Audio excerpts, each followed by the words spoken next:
Tenaga medis menjadi garda terdepan dalam penanganan COVID-19. Tugas mulia ini dijalankan pula oleh Rose Meilano, salah satu perawat di Rumah Sakit Cinta Kasih Seci yang menangani langsung pasien positif COVID-19. Sejak Maret 2020 lalu, ia berjuang melayani pasien dengan baik di tengah berbagai tantangan yang dihadapi. Ada yang sembuh dan juga ada yang meninggal dunia. Hal yang paling kami senangi ketika pasien-pasien dengan COVID-19 ini bisa dapat beraktivitas kembali dan bertemu dengan keluarganya dan dapat berkumpul dengan keluarganya kembali. Tetapi ada hal yang sangat kami sedihkan juga saat kami sebagai tenaga medis tidak berhasil menyelamatkan pasien-pasien dengan COVID-19.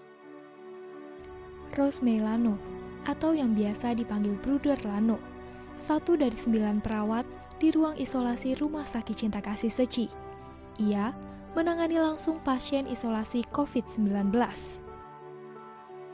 Tenaga medis harus menyesuaikan diri dalam melayani, memproteksi diri dengan alat pelindung diri yang begitu menyesakan.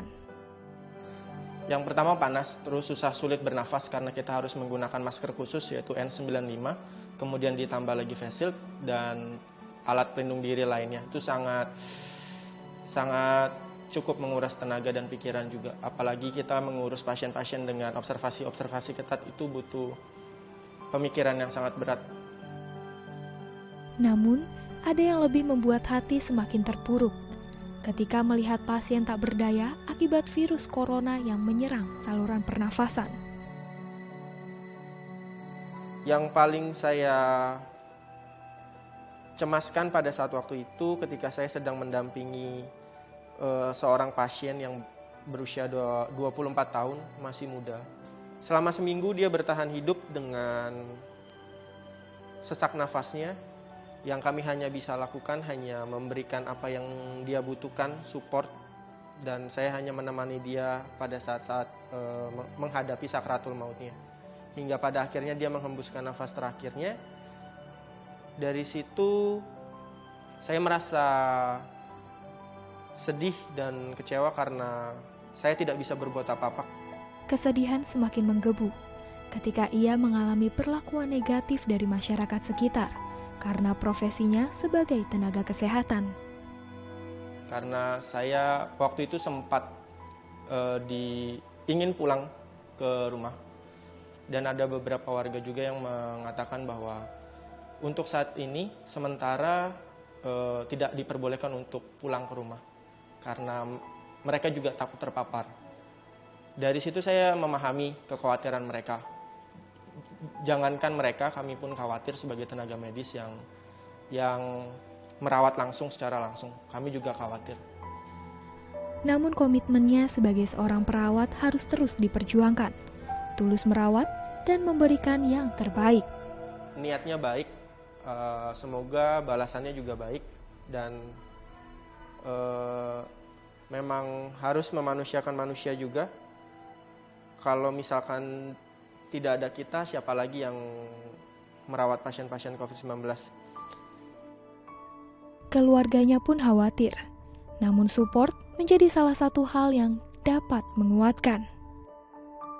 Kalau secara manusiawi, saya kira bukan hanya saya yang khawatir, semua istilahnya, misalnya ibu yang lain juga seperti itu. Tapi kalau dilihat dari segi iman ya, saya hanya istilahnya berserah diri aja lah sama Tuhan. Apa yang terjadi, itu rencana Tuhan. Dia sampai mengatakan, jalani saja, tugasmu mulia. Dan apapun yang terjadi nanti, entah kamu nanti tertular atau gimana, karena ibu saya melihat dari situasi tersebut tidak kondusif juga. Dia selalu menyemangati saya dari WhatsApp dan lain-lainnya. Selalu mengirimkan kata-kata semangat buat saya sih. Satu pesan untuk mengingatkan kita bahwa COVID-19 masih ada di tengah kita. Bagi masyarakat-masyarakat yang di luar sana yang menganggap remeh bahwa COVID-19 ini dianggap sudah tidak ada atau dengan meremehkan peraturan-peraturan yang diberikan oleh pemerintah. Saya harap masyarakat-masyarakat di luar sana lebih aware lagi terhadap dirinya sendiri, karena kesehatan itu harganya mahal, supaya tenaga medis di Indonesia tidak bekerja terlalu keras, karena jika sudah kita di luar kendali dari tenaga medis, kita juga tidak bisa berbuat apa-apa, dan rumah sakit akan kewalahan karena overload dan jumlah pasien yang terus bertambah dari COVID-19 ini, karena fasilitas-fasilitas yang berada di Indonesia juga terbatas. Lawan COVID-19 dengan tetap menjaga protokol kesehatan untuk diri kita dan orang lain. Novi Dwi Anjani, Ridwan Maulana, Daai TV.